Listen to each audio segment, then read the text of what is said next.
E olha, aqui, o que nós vamos contar agora é uma história de vida impressionante. A de um homem simples, um agricultor de uma pequena cidade gaúcha que sabia falar mais de 100 idiomas, entre eles línguas de civilizações já desaparecidas do planeta.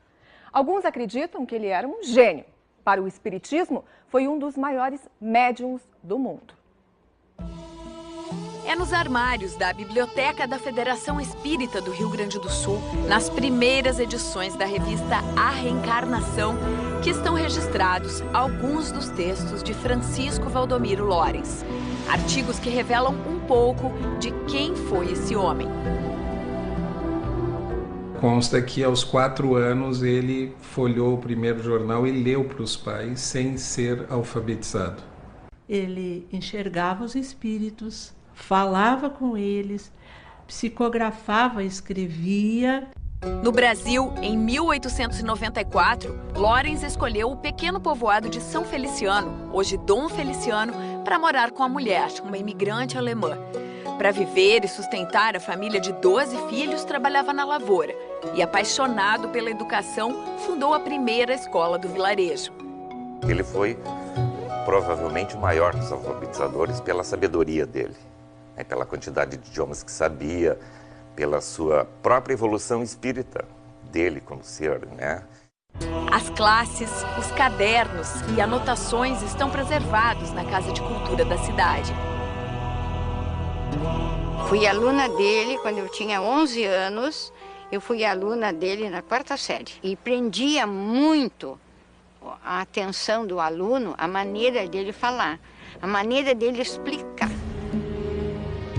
O professor era mesmo diferente. Acolheu muitos alunos na própria casa. E na cidade todos comentavam que ele falava línguas estranhas. Mais de 100 entre idiomas e dialetos. Ele falava? Ou falava, ou tinha a capacidade de compreensão e de se comunicar.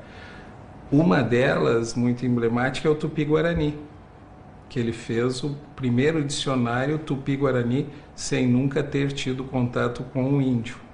Francisco Lorens era, em essência, um universalista. Ele escreveu sobre a cabala judaica, o hinduísmo, os povos do Antigo Egito e os costumes dos maias, astecas e ameríndios. No total foram 72 livros, mas apenas cerca de 10 deles podem ser encontrados hoje em dia.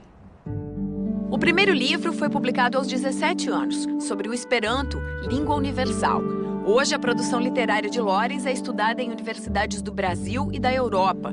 Pesquisadores querem entender como um homem tão simples falava até línguas mortas do Egito. As vertentes que enfocam o tema espiritualista entendem que essa é uma trajetória de acúmulo ao longo de muitas encarnações. Talvez outras vertentes entendem por um esforço sobrenatural do intelecto e, enfim, da formação. Para a Federação Espírita, não há dúvidas. As experiências das reencarnações passadas estavam bem afloradas nesse espírito. Na pequena Dom Feliciano, muitos também acreditavam nisso. Uma vez, um homem duvidou da força mediúnica de Lorens e ele teria feito sementes germinarem na palma da mão.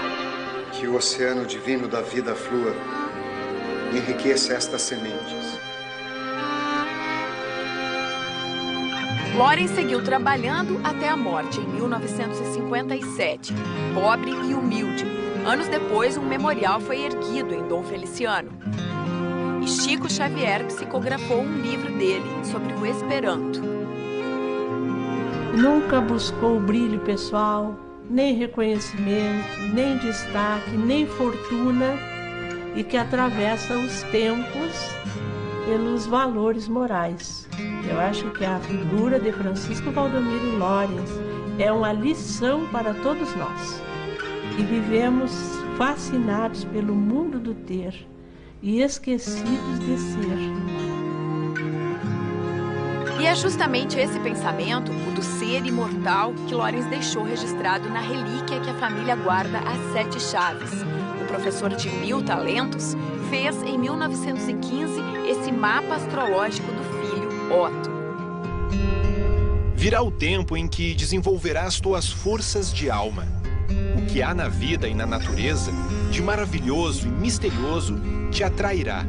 Então verás que não é o corpo visível que merece o nome de eu, mas que aquilo que chamamos eu é a alma, que já existiu antes do nascimento e sobrevive à morte do corpo para continuar a colher experiências em outras condições de ser.